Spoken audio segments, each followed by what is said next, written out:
আজ ৫ই বৈশাখ। সকাল সকাল মিষ্টির দোকানে মিষ্টি আনতে এসেছি। তো কেন মিষ্টি আনতে এসেছি সে তো আপনারা দেখতে পাবেন পুরো ভিডিওটা দেখলেই। তো আমার সকল প্রিয় বন্ধুরা সবাই কেমন আছেন? আশা করি যে যে প্রান্ত থেকে ব্লগটা এখন দেখছেন সবাইকে অসংখ্য ধন্যবাদ জানাচ্ছি। সকাল সকাল মিষ্টি কিনলাম, একটু ফলের দোকানেও এলাম, একটু ফলও কিনে নিলাম। আর কি দেবো? দিয়ে দাও, একটু আপেল দিয়ে দাও। আগের দিনে অনেক কিছুই বাজার হয়ে গিয়েছে, কিন্তু ফল আর মিষ্টিটা কেনা হয়েছিল না। তো সকাল সকাল ফল আর মিষ্টিটা কিনে বাড়ি ফিরে পড়লাম। তো বাজার থেকে চলে এলাম, কাবেরীকে দিয়ে দিলাম, কাবেরী মন্দিরে এখন রেখে দিক।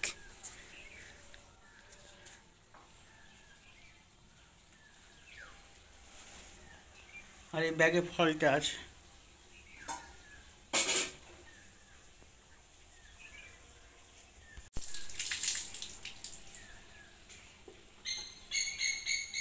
ঠাকুরের ভোগ হচ্ছে, পরমান্ন ভোগ।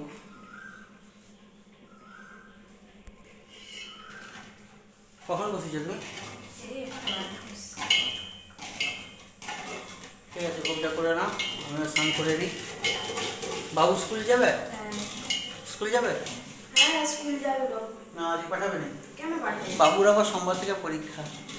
যাই হোক, তো সকাল থেকেই তো এসব যোগাযন্ত্র চলছে, আপনারা দেখতে পাচ্ছেন। তো সঙ্গে থাকুন। আজ আমাদের মন্দিরে ঠাকুরের জন্মদিন, মানে ঠাকুর আজকের দিনে প্রতিষ্ঠা হয়েছে। তো সেই জন্য আজকে ঠাকুর প্রতি বছর ৫ই বৈশাখ ঠাকুরকে ভোগ দেওয়া হয়, একটু পুজো অর্চনা করা হয়। সব দিনে পুজো হয়, কিন্তু একটু বিশেষভাবে একটু পুজো অর্চনা হয়। তো সেই সবই যোগাযন্ত্র চলছে। তো সঙ্গে থাকুন, যখন পুজো হবে আবার দেখাবো। কেমন বসে পড়েছি, এখন ঘড়িতে কটা বাজছে? ৯:৩৫-এর মতন হবে। তো আজকে একটু তাড়াতাড়ি পুজো হয়ে যাচ্ছে। আর কাবেরী এই যে ভোগও তৈরি করে দিয়েছে ঠাকুরকে তাড়াতাড়ি করে, কারণ অনেকগুলি কাজকর্ম আছে। বাবুকে হচ্ছে কি আবার স্কুলে নিয়ে যেতে হবে, তো এই জন্য তাড়াতাড়ি বসে পড়লাম পুজো করতে। তো আজকে একটু বললাম বিশেষ দিন। তো আজকে আমার প্রভু আজকের দিনে প্রতিষ্ঠা হয়েছিল। তো এই জন্য আজকে একটু বিশেষভাবে পুজো অর্চনা করা হয়।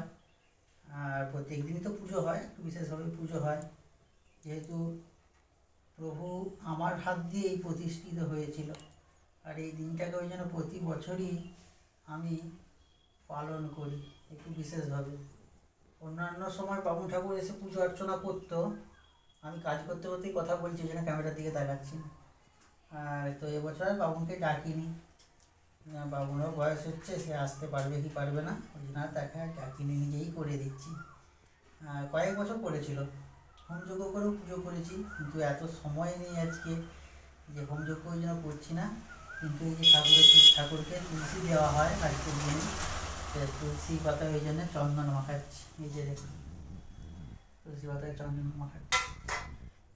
ঠাকুরকে একটু ভোগ দেওয়া হয়, ওই জন্য বাড়িতে ভোগ তৈরি হয়েছে, পরমান্ন ভোগ।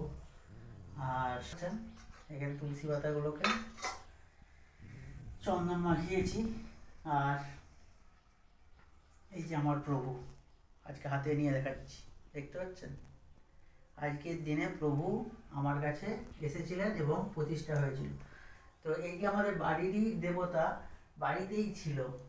হ্যাঁ, তো বিভিন্নভাবে আমার কাছে এখন 3টে আছে ঠাকুর। তো ইনি হচ্ছে বাড়িতেই ছিলেন, ইনি হচ্ছে বুঝতে পারেনি কেউ যে ইনি সত্যি সত্যি নারায়ণ শিলা। এবারে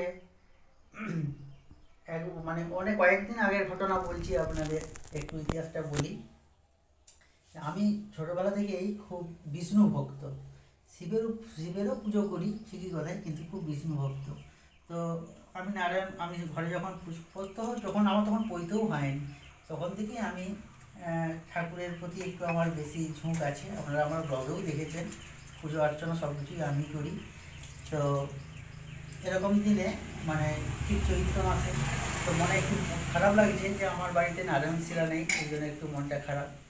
তো মনে মনে ভাবতাম যে সবার বাড়িতেই আছে, যাদের মন্দির আছে, কিন্তু আমি এখন পাবো কোথায়, এই নিয়ে একটা চিন্তাভাবনা ছিল মনে মনে। ঠাকুরকে ডেকেও ছিলাম, তবুও নারায়ণকে আমি পুজো করি, কিন্তু আমার কাছেই যে উনি ছিলেন, বাড়িতেই ছিলেন, সেটা আমি জানতাম না। হঠাৎ করেই যেন কি একটা বলে উঠলো যে দেখ, পেছন ঘুরে দেখ, আমি আছি। বলতে বলতে আমার গায়ে কাঁটা দিচ্ছে, সেই কথা এখনও কানে ভাসে। হয়তো আমার মনের মানে এরকম মনে হচ্ছে কিংবা কেউ বলছে এরকম। তখন আমাদের মাটির বাড়িতে ঠাকুর থাকতো, সেখানে বরণডালায় একটি এরকম নারায়ণ শিলাটি ছিল। তো সেটা কেউ জানতো না। তারপরে হঠাৎ ওটা পেলাম, তারপর ঠাকুর মশাইদের দিকে দেখালাম, দেখিয়ে তারা বললেন হ্যাঁ এটা ঠাকুর। তো তারপরেই ওই 5ই বৈশাখ আজকের দিন প্রতিষ্ঠা হয়েছিল। তো সেই থেকেই চলছে পুজো। তো প্রায় 18 বছর হয়ে গেল, 18-20 বছর ধরেই চলছে। তো 18-20 বছর আগে পেয়েছিলাম ঠাকুর, তখন আমার দাদুও বেঁচে ছিলেন।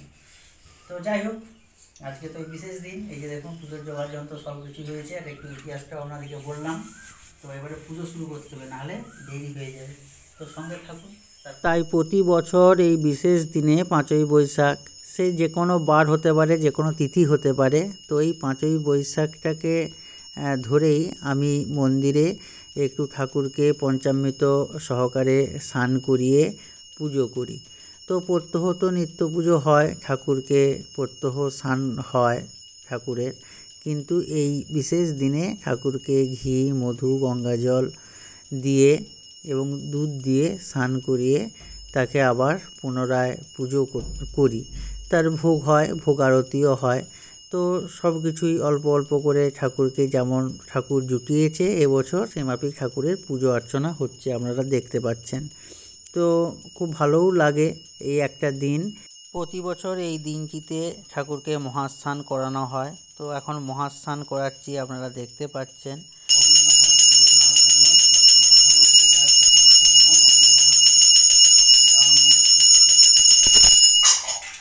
लक्ष्मी गणेश कृष्णाय नमः अष्टांग भवपंचनम शांताकायो उजगोषायं पद्मनाभो सुरेशं विश्वधारां गगनसदीशां मेघवर्णशुभंगं लक्ष्मीकान्त कमलनयनां योगिविधानं ब्रह्मं वन्दे विष्णु भवभयहर सर्वलोकैकनाथं नमो ब्रह्मण्यदेवाय गो ब्राह्मणहिताय च जगद्धिताय कृष्णाय गोविन्दाय नमो नमः।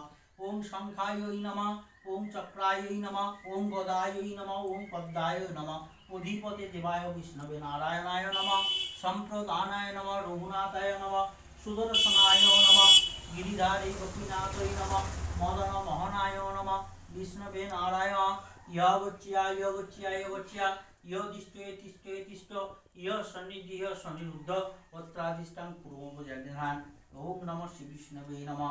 एषो धूपं एषो दीपं ओम नमः परमनिर्वाणं नमः समाप्तजलं देवाय विष्णवे नारायणाय नमः संप्रदानाय रघुनाथाय नमः देवाय विष्णवे नमः रघुनाथाय नमः संप्रदानाय नमः एषो दीपं नमः निमित्तां वरदा भव श्रवणे तदंगै संभवै पत्रे पूजा मे जताहुरी तथा कुरु पवित्राग्ने कल्लयमल विनाशिने सचंदन तुलसी पत्तं नमस्ते बहुरूपाय विष्णवे परमात्मने स्वाहा। ओम नमायते गंधे पुष्पे त्रैलोक्यपूजितं श्रीमान सदा विजयवर्धनं शांति कुरु गदापाने नारायण नमस्ते नमस्ते बहुरूपाय विष्णवे परमात्मने स्वाहा।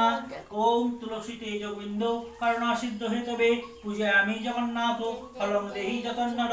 ओम नमः सचंदन तुलसी पक्षं नमस्ते बहुरूपाय विष्णवे परमात्मने स्वाहा। त्रैलोक्यपूजितं श्रीमान सदा विजयवर्धनं शांति कुरु गदापाने नारायण नमस्ते।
যৎ পূজিতং মায়া দেব পরিপূর্ণত পুস্তমে। ওম শ্রী হরি ওম শ্রী হরি ওম শ্রী হরি ওম হরি বল হরি বল তাই মাং পুণ্যি তৎকং সর্বরি নমঃ শ্রী বিষ্ণু।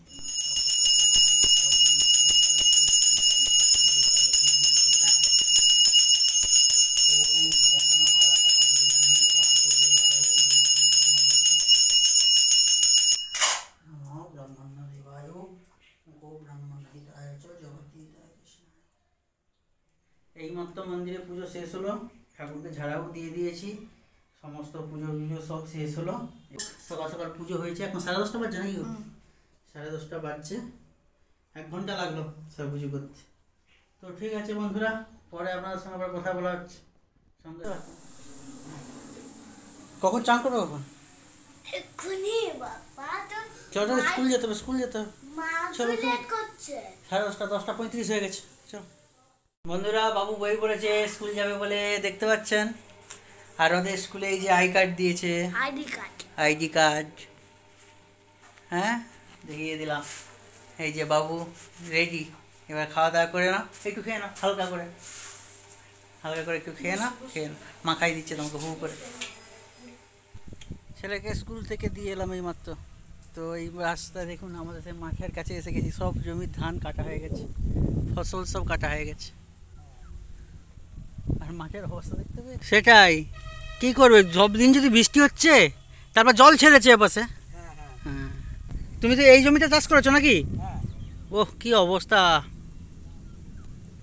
তা একটা সুবিধা, এখন মেশিন এসে গেছে, এই যে দূরে মেশিন কাটছে ধান, মেশিন এসে যাওয়ার জন্য অনেক সুবিধা। হাতে করে কাটতে গেলে এখন কদিন যে যাবে তার কোনো ই নেই।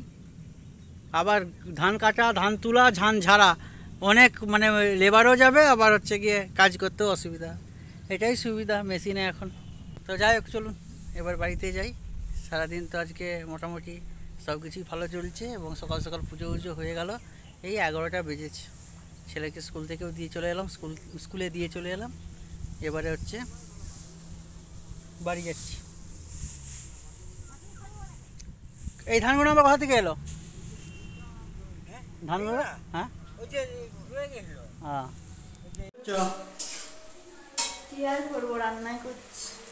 কি রান্না হচ্ছে এখন? শাকের পোস্ত করছি। শাকের পোস্ত রান্না কমপ্লিট? হ্যাঁ। আর কি রান্না? আজকে ঝিঙে আলু পোস্ত, ডাল আর শাক পোস্ত, আর পায়েস আছে। আর আজকে তো নিরামিষই হবে, প্রত্যেক বছর তো আর কিছু আমাদের নিরামিষই হয়। তোমার সব পুজো হয়ে গেছে? হ্যাঁ, আমার হয়ে গেছে সব। বাবুকে কখন আনতে যাবে? বাবু এখানে খাবে না স্কুল হবে? বাবুকে আজকে দিয়েছো কাজ। ঠিক আছে, ঠিক আছে, ঘরেই খাবে তাহলে। চলুন বাবুকে আনতে যেতে হবে, 1টা বাড়িতে যায়, 1:15 ওদের ছুটি হয়ে যাবে। আজ শনিবার, তারপর খাওয়া দাওয়া হয়।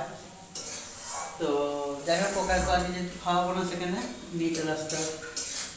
তো চলুন, পরে আবার কথা বলছি আপনার সাথে। বাবুকে নিয়ে চলে আসছি। দোকানে শাটার নামিয়ে দেবো। চলো দাও, আমাকে দাও। চলো বেশি বগলে দোকানে শাটার নামিয়ে দেবো। কাজ হয়ে যাবে এখন। লিখেছ? লিখে রেখে দে। লিখে দাও, টাকা দিব নি, পরে দিব। ও চলো চলো চলো চলো চলো চলো, দেরি হচ্ছে। খেতে দিয়ে দাও। আমাকে জামা খুলে দাও, স্কুল থেকে আসছি। ঠিক আছে, পরে গেছি। একটু দেরি হলো, যেটা বেজেছে। ঠিক আছে, ওই অফ করলাম আমি, প্যান্ট চেঞ্জ করছিল বলে। তো হয়তো কাল বাদ পরশু থেকে পরীক্ষা শুরু। স্যার বলে দিল যে হচ্ছে গিয়ে ওদের পরীক্ষাটা হবে কিরকম বলে দিলি, 12টা থেকে 5টা হবে। 12টা থেকে 1টা পর্যন্ত ওদের পরীক্ষা হবে, 1 ঘন্টা। তারপরে খাওয়া দাওয়া, তারপরে 3-4 ছেলেরা আমার সেকেন্ড হাফে পরীক্ষা হবে, ওদের ফার্স্ট হাফে পরীক্ষা হবে। তো বলছে 11টার সময় চলে আসবে, তারপরে সব প্রস্তুত হতে হতে 12টার দিক করে পরীক্ষাটা শুরু হবে, যেহেতু ওরা শিশু 1-এ পড়ে। তো যাই হোক, বাজার করে আনলাম, ওই জন্য একটু দেরি হলো। কাবির এবার বলছে 2টো জিনিস আনতে ভুলে গেছে। আমি বলি আমার ম্যাগি। হ্যাঁ, এই যে আজকে বন্ধুরা মিলে সব ছিঁড়াছিঁড়ি করেছে। এই দেখো, এই যে বই ছিঁড়াছিঁড়ি হয়েছে, খাতা বই নয়, খাতা ছিঁড়াছিঁড়ি হয়েছে। তো যাই হোক, বন্ধুরা, আর আজকে আর ভিডিওটা বড় করছি না, এখানে ভিডিওটা আমি শেষ করে দিচ্ছি। হ্যাঁ, সব ভালো থাকুন, সুস্থ থাকুন, পরবর্তী ব্লগে আবার দেখা হবে। আজ কি রান্না হয়েছে কাবেরী তখন মুখেই বলে দিয়েছে আপনাদের। তো পরে আমরা খেতে বসেছিলাম, সেই খাবার টেবিলটা একটু আপনাদের সাথে শেয়ার করে দিচ্ছি। তো আজকে তো নিরামিষ রান্না হয়েছে, আলু পোস্ত, ডাল, শাকের চচ্চড়ি, তো খাবারটাও আপনাদের সাথে একটু শেয়ার করে তো দিলাম। সবটাই আপনাদের সাথে একটু পরে তো দেখে নিন। তুলেছিলাম, সেটা এখন শেয়ার করে দিলাম। তো সবাই ভালো থাকুন, টাটা। টাটা বন্ধুরা। টাটা বন্ধুরা। ঠিক আছে।